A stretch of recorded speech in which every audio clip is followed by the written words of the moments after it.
Mi gente, ¿qué pasa? Hello, hello. Welcome. Bienvenidos to another episode, otro episodio de Hoy En Día TV. I am your host and producer, Yessi. I'm going to bring on to the stage my amazing co-host, author, entrepreneur, Nadine Barton. Yes. Welcome, my dear. Happy Thursday. How are you? Happy Thursday. I am great. How are you? I am doing well. I am not bracing myself for this weather, so I'm just over here clutching my pearls, honey. I feel you, sis. Yeah, the weather is just like me and the cold in general. Just we don't mesh well. Yeah, we don't get along. I'm Me more of a either. spring and summer baby because I'll be honest with you. As much lotion as I put on, I feel like my skin is still dry. I'm like, my Jesus, I need a whole bottle. Maybe you need some of that good old body butter. That's right, Caps. That is that body butter. Yes, yes, yes. Hey, Us islanders, we don't like the winter time, so we just have to embrace what we have and just stack up on the warm weather clothing. Right, I know. And then we have to dress like Eskimos, like layers and layers, and then we get super hot. And that's the issue that I've noticed I've had. Like I dress super warm, and then I go outside and it's like I feel hot. And I'm like, I have to take layers off, but then I start getting cold. It's like, okay, where is the happy medium here now? Right, there's none. You just have to suck it up. I know. Yeah, that part right there. So how have your week been? I'm sure you've had a productive week so far. It's been pretty good, mostly spent in the house. So I think I've been in the house now for the past few days. I left the house yesterday because I had to go get things to prepare for this weather. But for the most part, after being on set for 2 days straight, 12 hours each day, I've just been chilling, been relaxing. So yeah. That is awesome. Yes, Set Life. I'm super happy for you that you're able to get all that work. Yes. People think Yeah. acting is easy, but no, ma'am, no, sir. Acting is not easy. No, you got to put in that grind. They look at you, they see the glory, but they don't know the story. That part right there. That part right there. Yes. And so we are still in January, and I know that we've had some great past episodes in season 5. Can you believe we're in season 5 already? Wow. Of Time Hoy fly En by Día. so fast. Season 5. Wow, that is impressive. But I didn't know that January is actually mental health and emotional wellness. So, because I looked up, I was like, January Awareness Month. And apparently there's Mental Health and Emotional Wellness Month. Did you know that? Because I didn't know I did. I thought that was all year round. Good point. Good point. And I agree with you. But so from what I'm reading here, there's more of a spotlight in January because now we're coming out of the holiday. There's a holiday emotional crash for many people that becomes real. Seasonal depression apparently tends to settle more and become more, more prominent in people's lives in January. Isolation often peak in January. So mental health doesn't always look like a crisis. It can look like exhaustion or numbness or even silence, asking for help and strength, not weakness. So I agree with you. Mental health awareness should definitely be all year round, but it sounds like it really peaks in January for some reason. Yeah, in January, I think it's because of the Thanksgiving. Everybody's spending all this money for food to prepare and to impress family members for Christmas, to buy their children and family members all the the shiny things, and then eat all that food. And then comes January, everybody's depressed because they gain all that weight. And it's the winter time and you don't want to work out. I'm a perfect example. It's cold.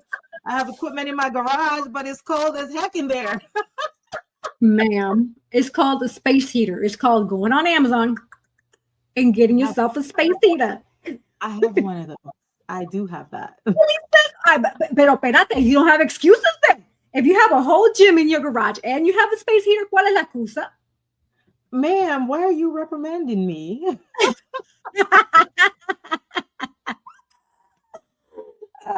No. You know what? You're right. I apologize. I will get back on the bandwagon. What'd you say, sis? I said I will get back on the bandwagon.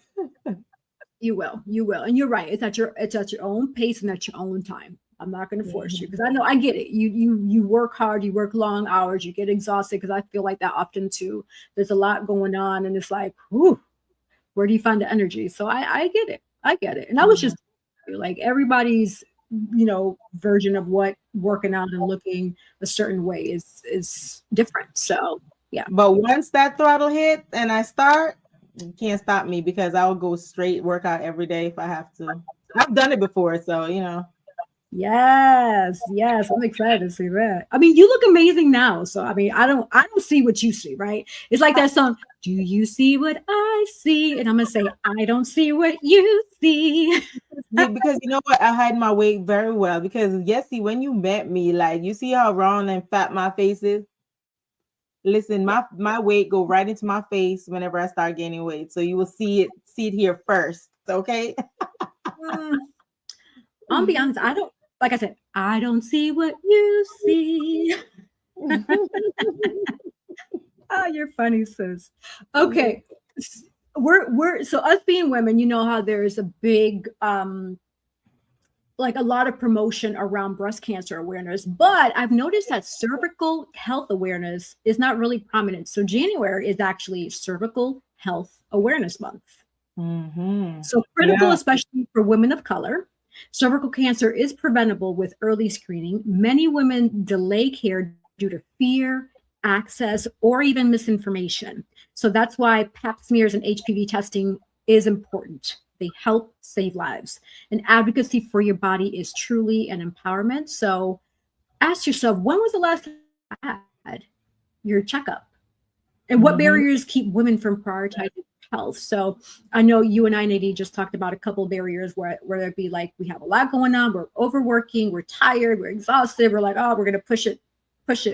But we definitely have to make time for us, right?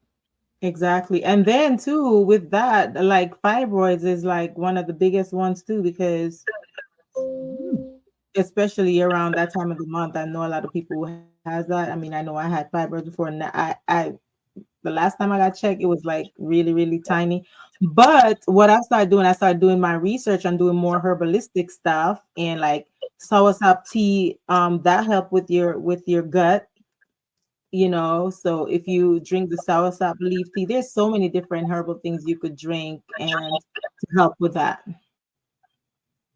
Yes, and I definitely advocate for natural herbs and teas, and Nadine does too, and so does Cece, right? Because we understand that these are the herbs and just the products that God created naturally here on earth for us to consume. We just have to know how to consume them. So natural is the way. I love that.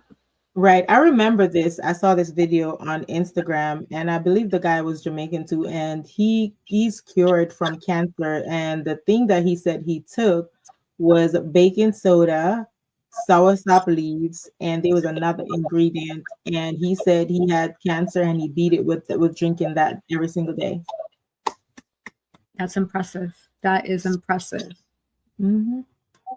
I heard that I came across I want to say it was Instagram or TikTok video. Someone shared filling your tub with warm or close to hot water, depending on how hot your body can tolerate, and putting hydrogen peroxide, and pouring it in, and it's sitting your feet there for at least 15 to 20 minutes, and apparently it helps cleanse the body. I'm gonna have to do that, see if that's I did that last week. I think I told my sister about that because I saw that video too. You don't have to do it in the bathtub. I mean, I do have a foot basin that you plug in, one of those things that you do when you want to do your own pedicure at home. So I did fill it up with, it wasn't really hot because I didn't want to burn my skin, but it was warm enough, and you pour the apple cider vinegar and the peroxide in there and soak your feet for 20 minutes. And it deep, because a lot of things are on the bottom of your feet, like just like you're sick and you want to get healed, and you put that Vicks under there and put your socks on, and it will go right into your bloodstream. So that apple cider vinegar and the peroxide, it detoxes your body, and it would like take those toxins and that metal out of your body. So I've done it, and I guess it's good to do it like once or twice a month or whatever the case is. I'm definitely going to do it again because I felt better afterwards. That is so cool, because I was just going to ask you what were your results, but it sounds like it definitely worked for you. I know I would like to do it. So yeah, you're definitely going to motivate me to do that right when we log off here. I'll be like, ooh, let me fill up my bathtub a little bit. And apple cider vinegar, hydrogen peroxide. Let's test this out. Yeah. I believe it was like 2 cups of the peroxide and then 1 part apple cider vinegar. I believe. If I find the video, you know, but either way, if you can measure it evenly and spread it out with some water, then you should be fine. That is awesome. Well, mi gente, as you can see, we're sharing some great remedies with you. So please take these into consideration. Your health, your mental health, your body health, all of it is important, right? Because you have people that need you. Regardless of how you feel, I get it. Sometimes it can get tough, but it's mind over matter, and you got this. Lo puedes hacer, lo puedes lograr. So keep pushing. I know it's not easy. And here's another thing. If you start looking up more of those things instead of just the crazy fights and stuff on social media, not that everybody does that, you start looking up more of those herbalistic things, and those will come into your algorithm, and you will start getting and seeing more of those things and get different insights for different things from different people. So I've been doing that a lot, and I've been getting that's just filling up my algorithm with things that I see. That's really helpful. That's good to know. Absolutely. You know what? Now that you mention it, I have picked up on the algorithm changes based on what I'm viewing, and it kind of like pushes more of the similar content. So yeah, that's good to bring up. And because we talk about it, when you get off, I bet you if you go on social media, you're going to see that video pop up. That's because our phone's been listening to us. I mean, hey, the way things are going nowadays, I don't know what kind of privacy we got, but you know, it is what it is at this point, right? Right. But yes, we have a special guest patiently waiting behind the scenes. And Nadine, are you able to read us her bio and introduce our special guest for us? I do, absolutely. Yes. So we are truly excited to bring on this special guest who has been patiently waiting, and I'm excited to get to know her more. So yes. All right. So here we go. So ladies and gentlemen, please welcome a woman whose journey embodies resilience, reinvention, and radiant purpose. Born in Savannah, Georgia, she began her career gracing runways and magazine spreads, working with designers and brand screen on Project Runway and beyond. But when her battle with sickle cell disease threatened to end not only her career, but her life, she faced that moment with extraordinary courage. In 2012, she made medical history as the first woman in the world cured of sickle cell disease through Stride-HCT Bone Marrow Transplant trial. Instead of returning quietly to life, she stepped forward, sharing her story to inspire others to heal, fight, and believe again. Today, she continues to shine as an actress, professional model, motivational speaker, and powerhouse entrepreneur, proving that purpose is stronger than adversity. So sometimes you have to use your pain to position your purpose, and that's what she's doing. So please help me welcome Miss Constance D. Benson. Oh, I love that intro. That was amazing. Thank you for having me. Thank you so much for inviting me and for having me on your show. I am so excited. Thank you. We are truly happy that you are here with us and that you said yes. And the $1 million question that I usually like to start the conversation off is Nadine read an amazing, robust bio, but in a nutshell, who do you say you are? Ooh. I am a woman of God that is living out her God-given purpose as an entertainer, motivational speaker, entrepreneur, and just overall great woman.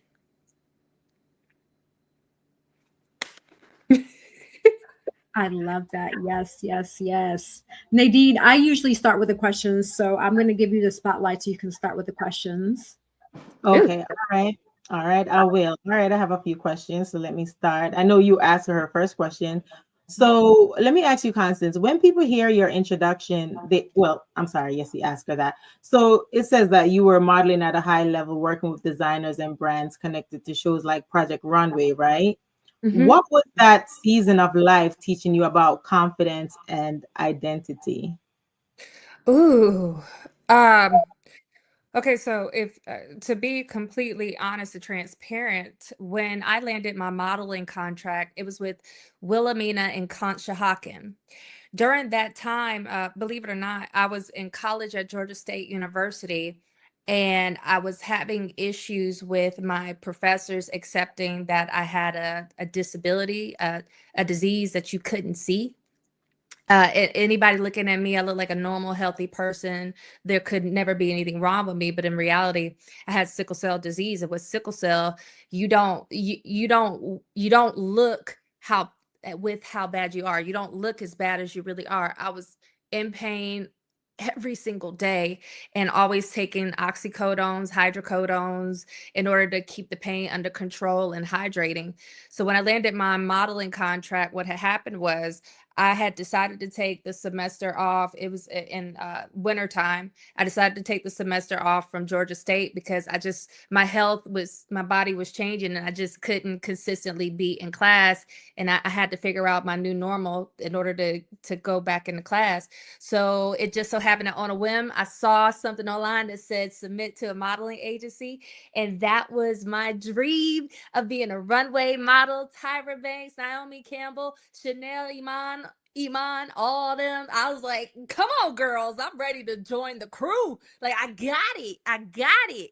Because I've been modeling since I was 7.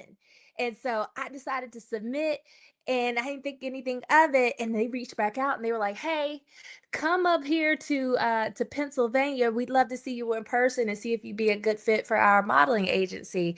And it was I traveled up there. It was on them blackout dates. Like it was those blackout dates. So I ended up having to catch a Greyhound bus up there, and I think it ended up being like a big snowstorm, and that was a whole nother experience in and of itself. I have mad respect, like I had this whole experience. But anyway, I went up there. They loved me, and they signed me on the spot, gave me the contract. And so I would travel from Kennesaw, Georgia, which is where I lived, up to Woolwich Township, New Jersey, which is where my grandmother stays. And I would stay with her, then drive over to Conshohocken or somewhere in Pennsylvania to model, then come back to my grandma's, then get healthy enough to go straight to the I would go straight to the ER or I would go straight to my doctor's office because every time whenever I left and I came back, I was sick. So in this particular point in time in my life, this even though it was really the most painful time in my life because my disease just changed and I was constantly in pain. I had the fentanyl patches. I was up to 150 micrograms, and fentanyl is powerful. I was taking oxycodones, then Dilaudid. One tablet of Dilaudid is like 8 of morphine. So I was managing my pain, and even though it was the most painful time of my life, it was the best because I got a chance to work with designers who have been on Project Runway and all of these wonderful shows, and I was making a name for myself in Pennsylvania. I was just starting and I was getting the opportunity to go to Wilhelmina in New York. But what actually happened was I had just came back from New Jersey, from Pennsylvania, and I was in the hospital. I had been hospitalized because I was having a full-blown sickle cell crisis, which is what we call our pain crises. I was having a full-blown sickle cell crisis, and they had just gotten the pain under control. And I had a PCA, which is when you can do the patient-administered medication of Dilaudid. And I finally got it under control after about a day and a half. And I was in bed, and my agent called me, and they said, hey, you have an opportunity to audition for a Wiz Khalifa music video with Wilhelmina in New York. We need you in New York tomorrow. And I was like, okay. But I'm hooked up to all these IVs, pain medications, and everything. And I was like, I turned to my doctor, I said, okay. So I need you to disconnect me because I need to go to New York. And they were like, are you crazy? Are you serious? You can't go. We just got your pain under control. And I was like, nah, this is my calling. This is my purpose. I'm going. And I had them disconnect me against their wishes. And I didn't make it 5 feet past my door. So the bathroom door, I didn't make it 5 feet from that bed. And I ended up calling my agent and telling them that I had sickle cell because I hid that, and I've never been ashamed of it, but I hid it because I didn't want them to have any reason not to hire me, for me not to pursue my dreams.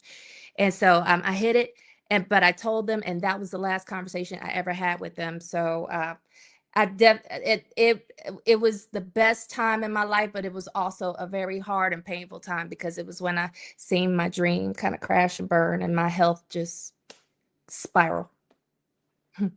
Oh, wow. That is.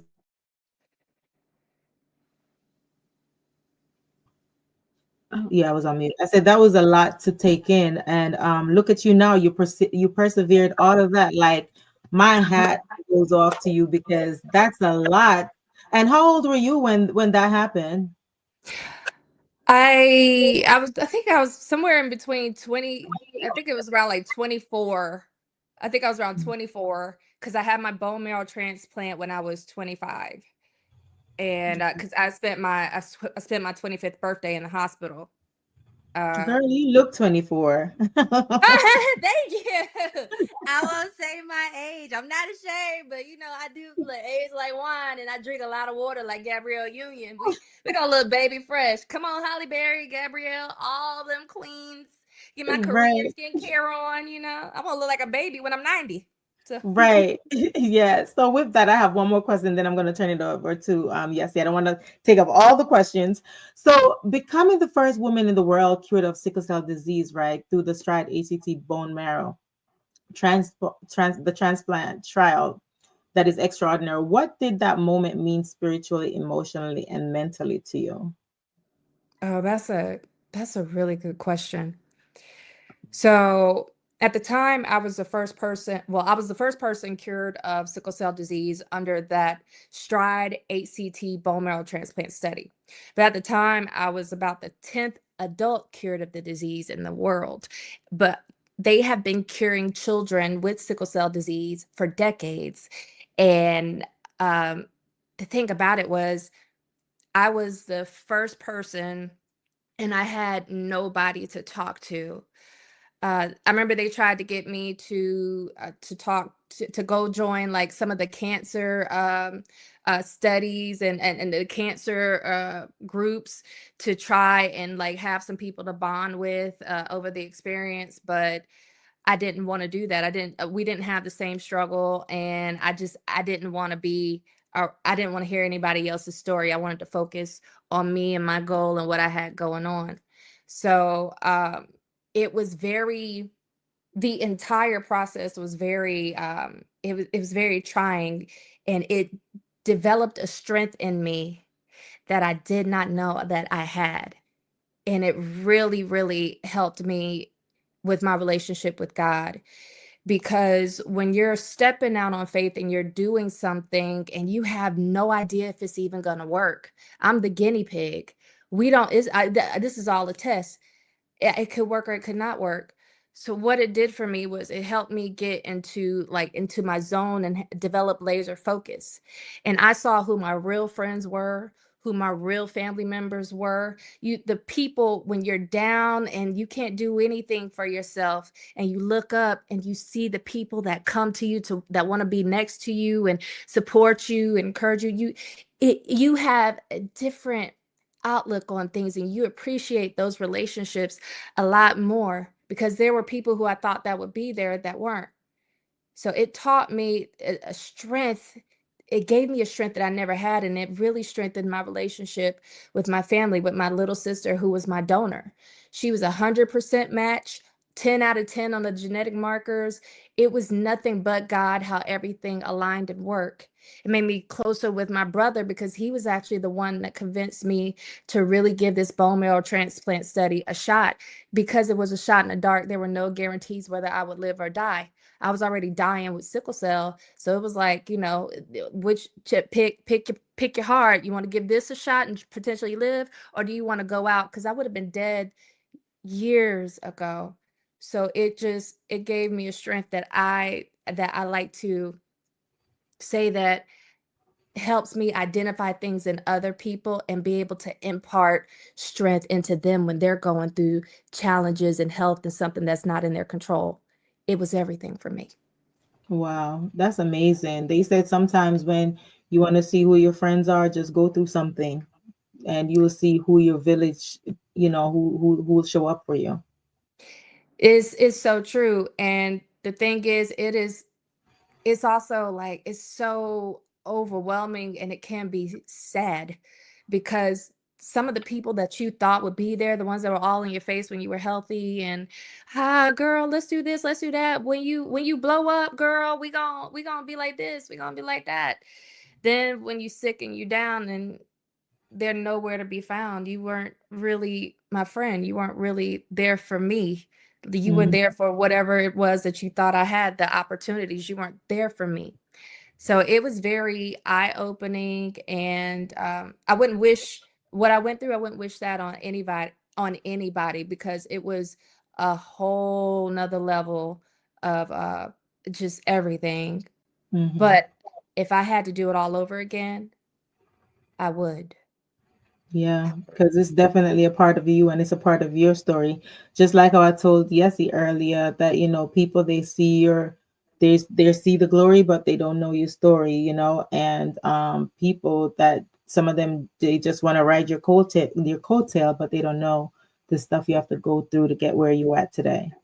They don't know, like they don't know those they, they don't know all of the hours that I spent in modeling class, all of the times when I would sit in the mall and pose like a mannequin, and the thing where I would go runway, where I'd fall and bust my tail. They didn't see me working out every single day, changing my diet, trying to cut weight so I could fit the right measurements. A lot of people don't see that. They'll see the photo shoots and they see all the glamour. They see the end result, but they don't realize that I put in so much work. You put in so much work to get there. So when people say, "Oh, that person's an overnight success," or look at that, like how they pop up, baby, that overnight success was decades in the making. You don't know how many tears I cried, how much I fell on my face, how much I was discouraged. You have no idea what I overcame. But if I make it look easy for you, thank you. I make it look easy for you. But baby girl, I can promise you it came with a price tag. Yeah, definitely. That's very powerful. Thank you so much, Constance. Now I'll Yeah. take it over to Yessie so she could ask her question. Okay.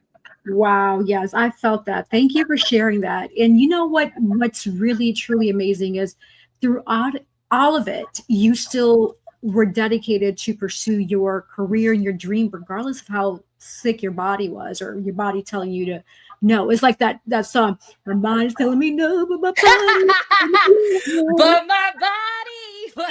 body is telling me, yeah, right. You know what it's like? In this case, your body was telling you no, but your mind was telling you yes, right? And so I say that to say this, you know, a lot of people that I talk to and I hear, they want to get into this industry, but they don't realize that it is going to require you to travel to different parts of the country or for you to invest. Like you said, you took that Greyhound, it was blizzards and snow, but you still pushed through. You didn't let that use as an excuse. You didn't let that stop you. And you were battling an illness. Like that is impressive. And I'm like, wow. Like, wow, yes, everything that you have, you deserve it because you worked hard and God is blessing you with all of it. You're not the one, and I can tell those excuses. And I'm so I'm truly honored that you are sharing your story with us. So thank you, Nadine, again for bringing on Constance, because this is inspiration, right? A lot of people have excuses. They want to do this, they want to do that, but when it's time to put the work, time to put the grind, where are they? They don't want to do it. Exactly. A perfect example before I forget, because when she mentioned something just clicked in my head. When she mentioned that they called her, she was in the hospital and they called her and you said, "I'll be there." I remember a situation last year. I was actually in the ER. I was at the hospital and then Tyler Perry called me to play a cop. I forgot what. I don't remember if that was Zatima or it wasn't Sisters, I know, but it was another production. They called me to be a cop and I was laid up in the hospital and they said, yeah, they need me on set the next day. I was like, okay, yeah. But then I called her back. I said, I'm getting discharged, but you know, I'll be there tomorrow. And she said, no, sweetie, get your rest. Because you know, I thought about it. I didn't want to keep it from her. I said, you know, I'm gonna be discharged at the end of the day, but I will be there tomorrow. And she was like, no, get your rest. But I remember that when you said that. Yeah. You know what? It's okay because that means that that opportunity was going to be too small and you were due for a bigger opportunity. So it's okay. It's okay. Your comeback is coming. It's coming back around. Yeah, absolutely. I Absolutely. receive that. Thank you.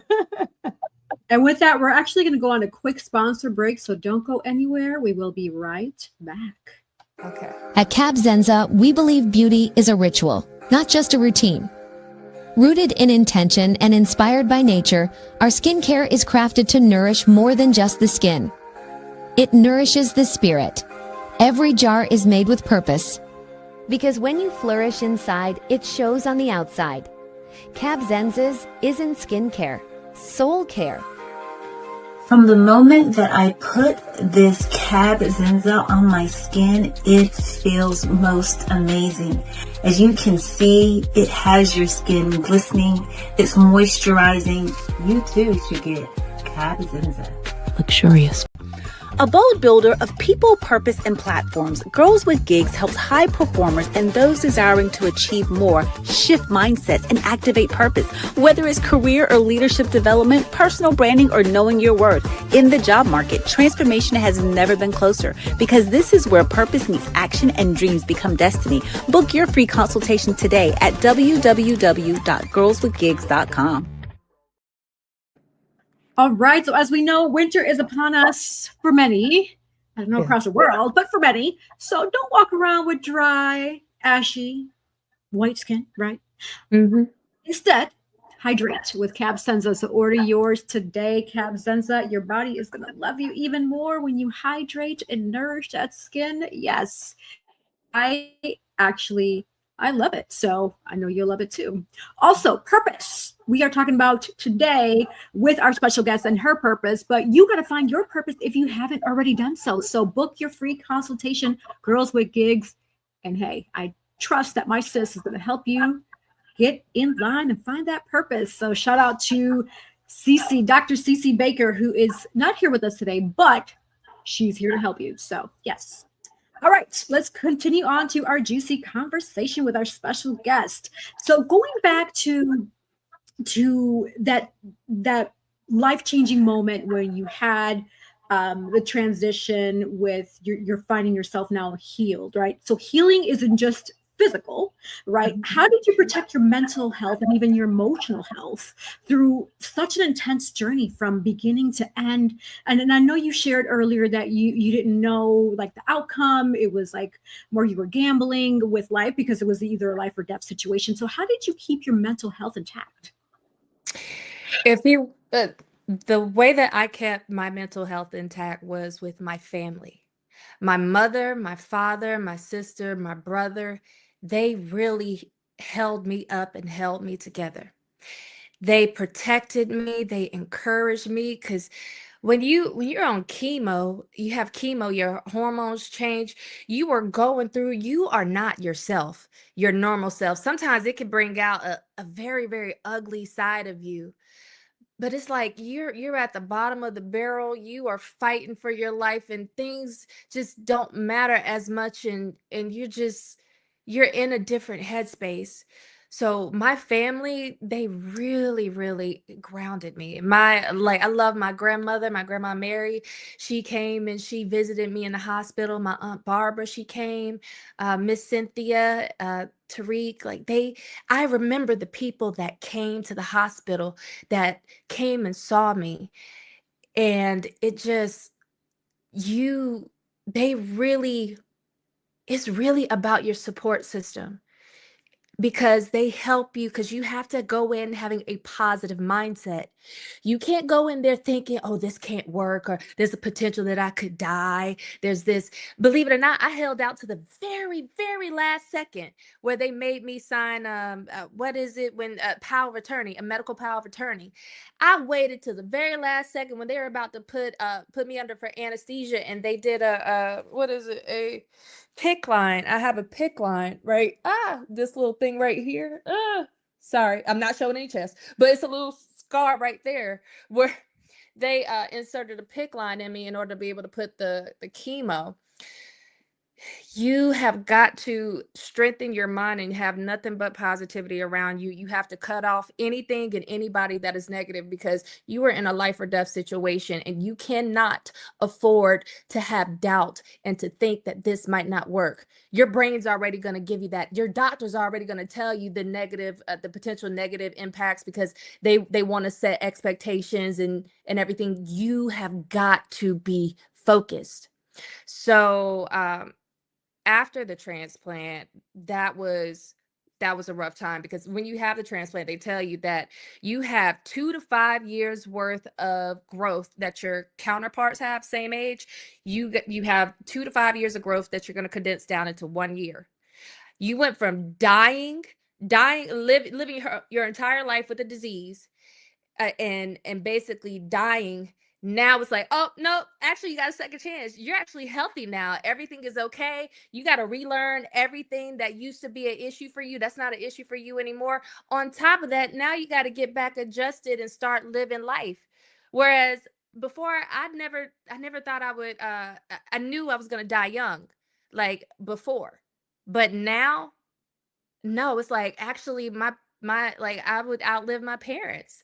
It's completely different, and that was morbid, but it's completely different. And I had to do, whereas my counterparts were out there getting jobs, their first jobs, apartments, and dating, and maybe getting a couple of degrees. I had to stay at home and completely retrain my brain, because for 25 years I had a disease that everything was pain, and then for the last few years I was in pain every single day. So now I got to let my body heal, and it doesn't just happen once you get the bone marrow transplant. You get the bone marrow and it's like poof, you don't have the disease. No, it take a little time and you're still in pain, so there's a transition and you're just holding your breath trying to figure out if the other shoe was going to drop. You're so scared to trust and believe that this is going to work. But if you have the right people around you, they can uplift you. And lucky for me, my mama, Lord have mercy, she was like, okay, so you've been at home, and I know you went isolation and you growing your little hair back, because I lost all my hair from chemo, but I look good though. It grew back. I still look good. I look good with short hair. So she was like, okay, now you home. All right, I'm gonna need you to finish up that degree, because you had to drop out of Georgia State. I need you to finish that degree. So she made me go to school, and I ended up getting my bachelor's in communications online from Grand Canyon University. And also with her, she was driving me nuts, because I had you have to move, because if you don't move at a particular time, I had blood clots, and it was I had blood clots, and they had missed the blood clots because I also had pneumonia. And with pneumonia, when you look at it on an X-ray, it whites out your lungs. It's all white, and so they almost missed that speck that was the actual blood clot, and the reason why they couldn't get my fever to go down, which is why I wasn't getting better as they were treating the pneumonia. But anyway, so you have to move. You can't just sit. But at the same time, I couldn't be around people because I didn't have a very strong immune system. So I ended up I ended up sitting in my house reading the book, and just being at home and going to school. And my mom just kept adding. She was getting on my nerves. I love my mama to death. She was getting on my nerves. She's like, you need to move. You need to get up. You need to get up from that beanbag chair. You need to get up from that bed. So guess what I did? I took an acting class. And that's when my entire world shifted and my dream changed.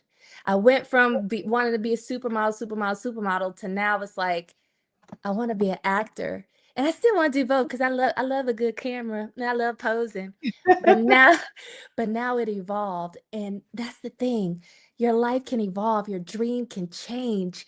And that doesn't mean that what happened before it won't even happen. Like, hey, actors are on covers too, so I can still model.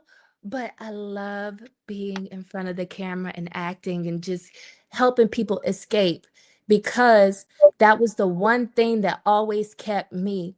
The way that I could not focus on my pain and completely forget it was I would just be, I would watch, I had a Disney collection. I would watch Disney movies, and for that 2.5 hours, I didn't remember my pain. I didn't feel it. I was transported into a whole other world. So I Mm. love being able to jump in there and do that, be the different characters and give people different outcomes, different looks, and just entertain them. So yeah. That's why you're so funny, Constance, because when I met you, just I was drawn to your essence and your bubbly personality. Oh, thank you. Yeah, depending on, look, I have a 5-hour energy almost. I mean, I have an energy drink almost every day because you sponsor us and we can name drop you. But I, but I have an energy shot every day. So sometimes I feel like I'm that Energizer bunny when I see people and they're like, Jesus, does she have an off switch? So thank you. I fell in love with you, girl. Listen, you were here you were meant to be here for a reason, girl. So live your life unapologetically and you continue being you. You know what I mean? So Yes, ma'am. Yes, ma'am. Will do. Will do. Well, I absolutely. echo these words. You are amazing. I love your personality. And whoever is telling you about this whole off switch, like maybe it's time for you to be like, okay, bye. Like you're invading my energy now. So bye. Yes, exactly. So I have, Exactly. right. Exactly. So I have one more question for you, Constance. So you now wear many hats, right? You're an actress, a speaker, entrepreneur, also a real estate agent. So how do you stay grounded while juggling so many different lanes? Yo, I'm sorry. I would be lying if I said, "Oh my God, it's so easy." Like I just do it all and it's nothing. I would be lying if I said that. Okay. There are some days where it's just like my God. My God. Like I don't even know how I'm doing it. But at the end of the day, it's there's an internal drive that I have and I want to get it. I want to do it. These are things that I want to accomplish. And I have a hunger in me, a passion in me. So I'm going to go for it. Even though I might be tired and running on fumes, I'm going to do it. So, how do I do it? It's prayer, the Lord, and a couple of energy drinks. Okay. That's how I do it. Well said. I love that. Yeah. Constance, the question I have for you, we're going to take it back. We're going to take it when you were growing up, because several times I've heard you shared before you got to transplant, you dealt with your illness, with your disease for 25 years. How was it growing up as a child, going to elementary school, middle school, high school, and having this disease? That's one question there, but to tag along with it, like, how was the interaction with other kids, and then also the support that your parents gave you throughout that transition as a young child into adulthood? It is. I'm so glad that you brought that up because if you were to look at me, you were to look at anybody that has sickle cell, you don't see that we have this disease. It's not like we have a broken arm and you can see a cast and we're going around. You can see the pain. You can see what happened. You can't see it. So you're visibly invisible. You you the thing you become a different person because there are people who look at you because sickle cell people characterize it as a black disease. They think it's just a black disease, but actually it affects more than just African Americans. It's also Hispanic, Middle Eastern, like it reaches other demographics, but it's characterized as a black disease. And a lot of times people want to discount your pain. They don't think, they look at you, and since they can't see the issue, see the pain, they choose to ignore you, ignore what you're saying, and think that what you're saying, what you're going through, everything that you're going through is not as bad as it really is.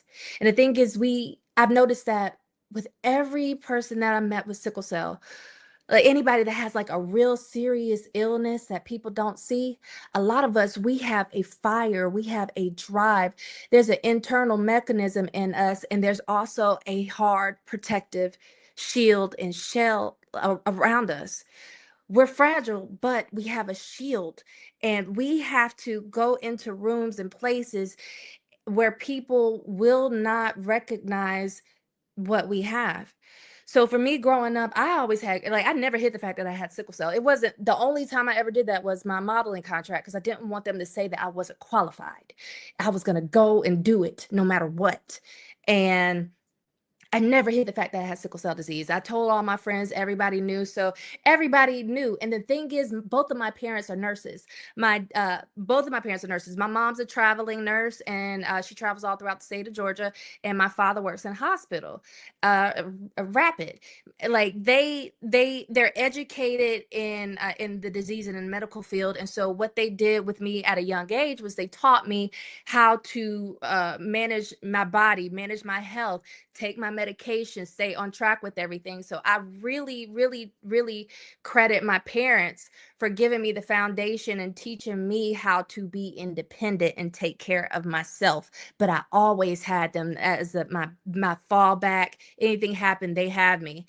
And my friends, they were they knew what the friends knew. They were like, "Oh girl, you got sickle cell? Okay, cool. Can I ride your bike?" Like, they it was like it was over their head, but it's fine. But growing up, I had teachers that wouldn't recognize I had sickle cell.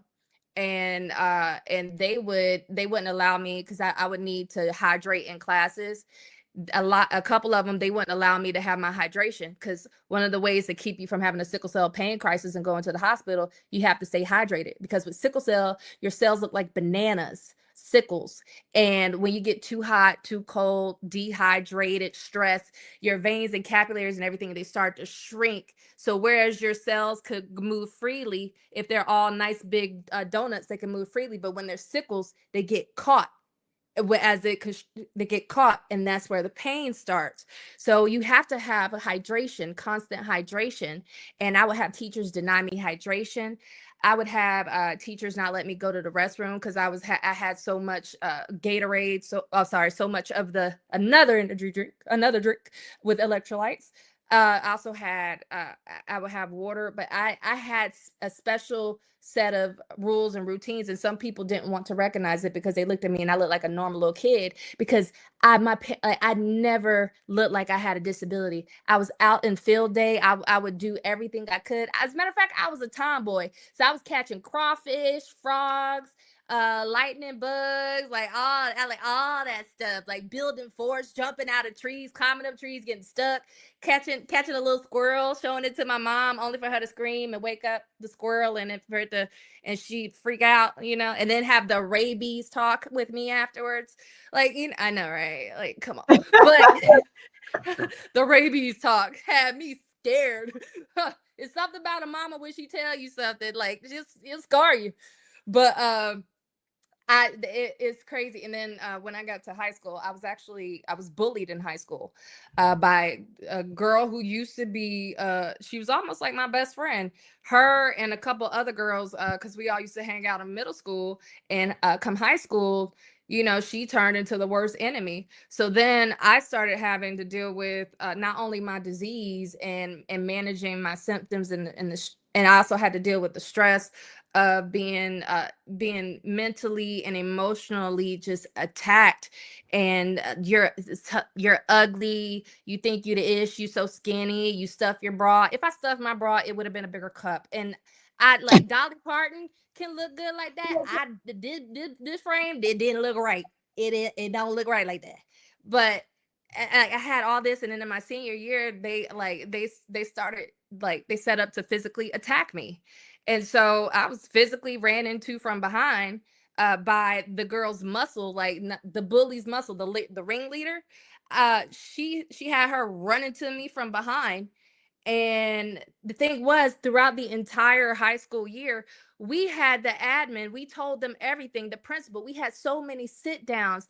It got to the point where they were like, "Oh, we can't do a group of girls, but how about we just follow you around and just protect you?" And then in my freshman year, it went from being I'm protected, then it's like I'm a prisoner by my senior year. So it was, I went through hell. I'm sorry, but I went through hell, but I came out on the other side, and it really it hits your confidence, and you're not thinking that you're pretty, and And like you have to build yourself up so much more, but thank God I made it on the other side. It's like, yes, I'm good, beautiful inside and out, and there's nothing wrong. There's so much beauty out here, and every girl should be celebrated for who she is. You shouldn't attack another person. But I had to go through a lot, and I defended myself in my senior year. And let's be honest, I fought her and I won. So I don't like a bully. I fought her and I won. The ringleader, not the muscle. And it all that stuff shut down. Go for the head. If you ever gone for somebody, go for the head. All right. But anyway. Kids are so cruel. Oh my God. I'm sorry you had to go through that. I mean, I was bullying in high school too, but they know not to mess with me. Yeah, oh yeah. Like my nickname was Layla Ali. There was a coach that said, I ain't never seen nobody get their butt whipped like that. Talk about the other little girl. So let's just say I had a reputation like thou shalt not try me. Okay. Like You kind of favor Layla Ali too. hey, look, ding ding. Okay, it's not, but yeah, that was 4 years in the making. Yeah, but it was like the hardest part was that it was the adults that just they knew everything and they wouldn't do anything. They wouldn't protect me, and they made it to where it's like not only am I a victim here, but I'm a victim dealing with the administration, and now at this point they're denying that these things happen because it's 4 years. So now it becomes physical. Now it's a denial. Oh, we need to protect ourselves. So it was definitely a journey. But at the end of the day, with everything that I have gone through, I would do it over again. I wouldn't change anything because it gave me a strength to be able to talk to somebody who's being bullied, talk to somebody who feels like they're not pretty on the inside, who have people attacking them, talk to somebody who's in pain, who's trying to pursue their dreams on so many different levels. I could talk to people on different things and relate. And the thing is, your pain has a purpose. If you've never been through anything, nobody wants to hear you tell them how to get to the other side. You don't have any credit. You don't have a history. You don't have a track record. But when you go through something and you make it on the other side, now I have a testimony. That test became my testimony. Now I can tell you this is how I went through. It might not help you, but maybe this little tidbit of wisdom will help get you through something else. Learn something from me. Wow, that's amazing. Like that's my favorite thing to say. Like, sometimes you have to use your pain to position your purpose, honey, because look at you now. I wonder what some of those girls are saying. Look at you now. And I have one more question into that, because it also said that as being an actor, right, as acting taking on a deeper meaning for you.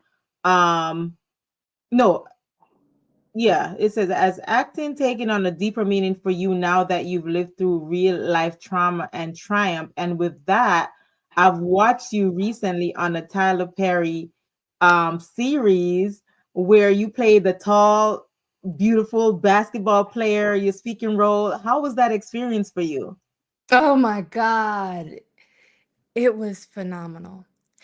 It was 13 years in the making because I started acting right after my bone marrow transplant when I had enough of an immune system to be able to go out. And I started 13 years ago. So it was 13 years in the making. I had auditioned for him for years, trying to get something. And it's like everything shifted. And being on set, when I tell you that the entire cast and crew, they were phenomenal, so welcoming, so warm, and just it was such a wonderful experience. KJ was phenomenal. She welcomed me to the show. Crystal, Renee, she welcomed me to the show. Oh my God, I know I'm leaving out some of the heavy hitters in the cast. What's his name? DeVille. Like he was awesome. Everybody was phenomenal. But it let me know that this is where I am supposed to be. I am in my purpose. This is where I'm at. And it gave me a different feeling like, okay, this is what everything that I have gone through, everything that I have been through, it was for a reason. And I love telling stories and being able to use myself as a vessel to tell wonderful stories with a team and collaborate. So being able to join an ensemble, join a cast, because I played Terica in season 8, episode 18, a professional basketball player, being able to get on that set and be with the cast and tell this wonderful story that helps people people just entertain them. It was phenomenal. And it made me realize this is my purpose. This is my purpose in life. This is what I'm supposed to be doing.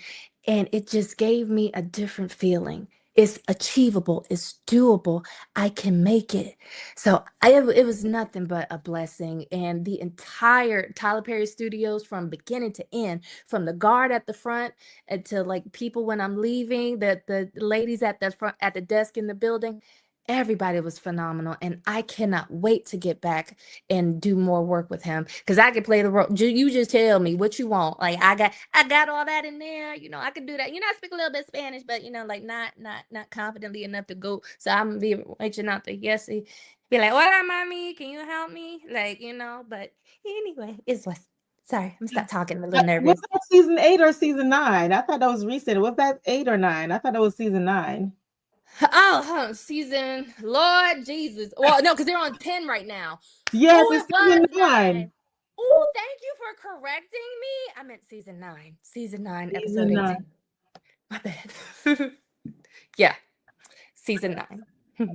I love that. Yes. Wow. You have a truly, truly remarkable story. And I'm just keep getting even more and more impressed with you as you speak, as you share just who you are. So I'm really, really grateful that we had this connection here at Hoy En Día TV. And so what I'm going to ask you is more towards a message towards others, because you share a lot of what you went through. And I thank you for being that open, but being transparent, right?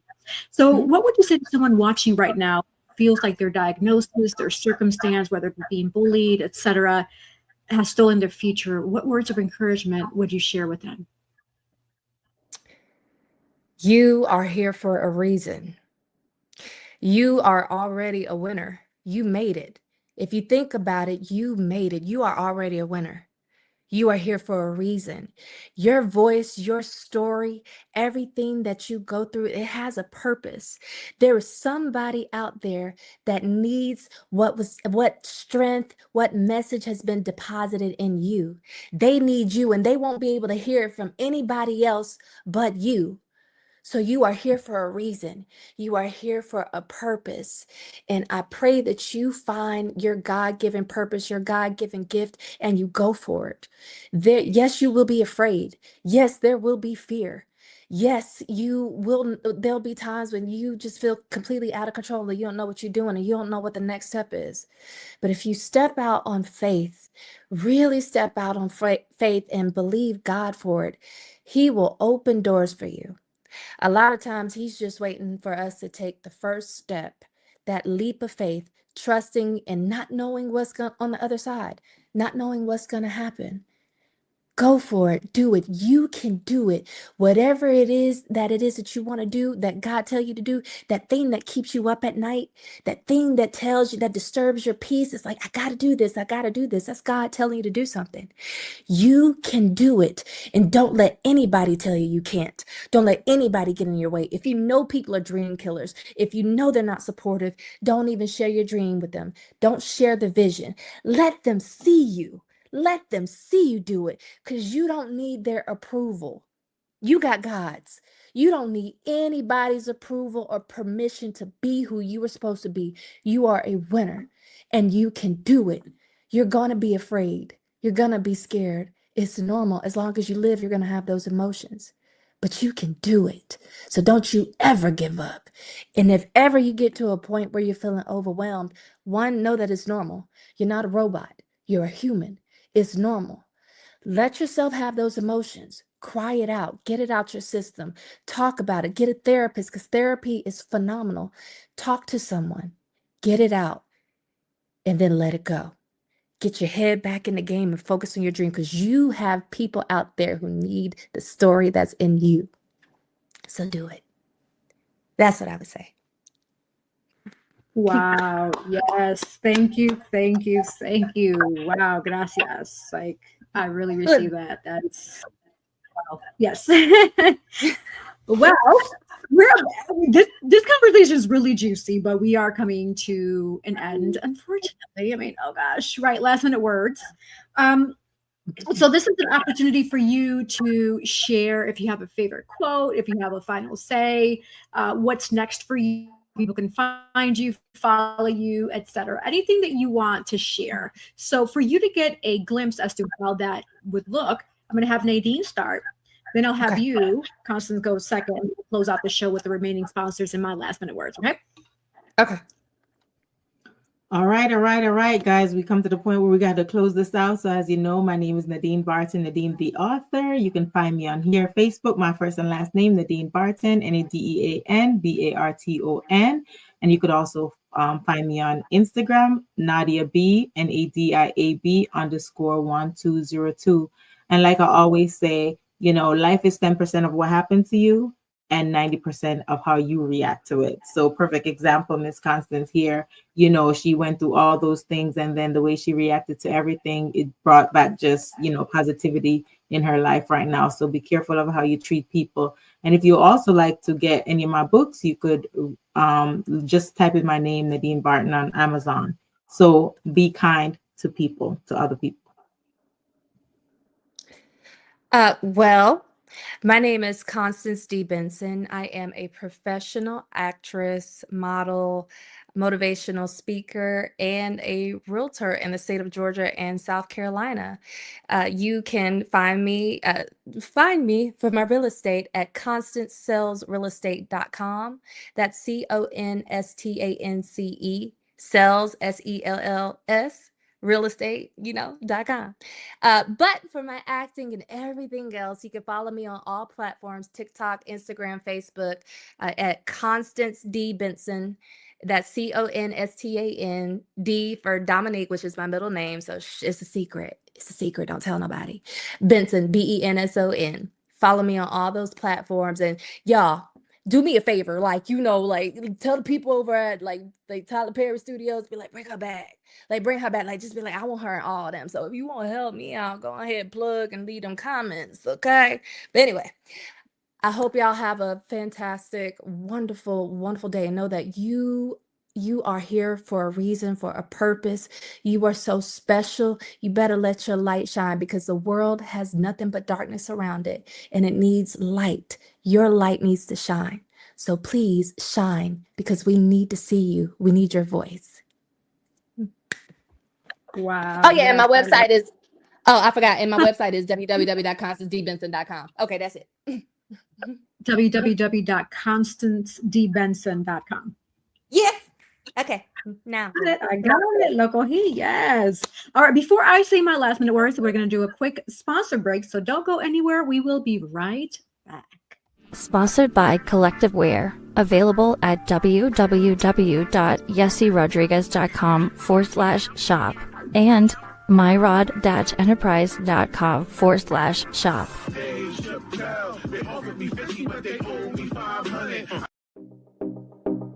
Sponsored by Divine Beauty and Accessories.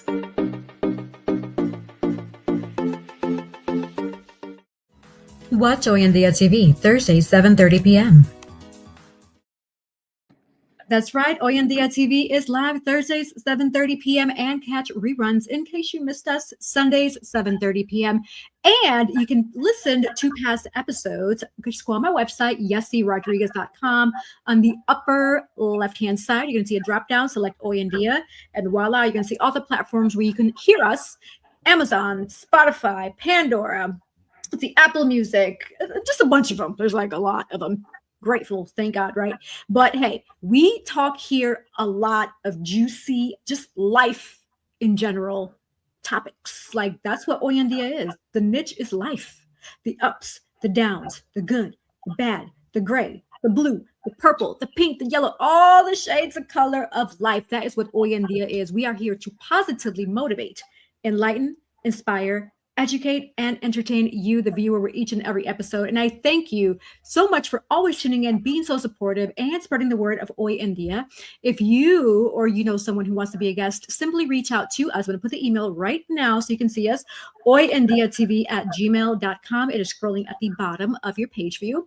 And for those who want to find me, my name is Yessie Rodriguez. Plain and simple, just go on Google, Safari, Internet Explorer, and just type in YESSE Rodriguez, RODRIGUEZ, and voila, you'll see my social media handles, my pages and all that. So thank you for your support. Gracias por todo lo que hacen, por su apoyo, por su amor.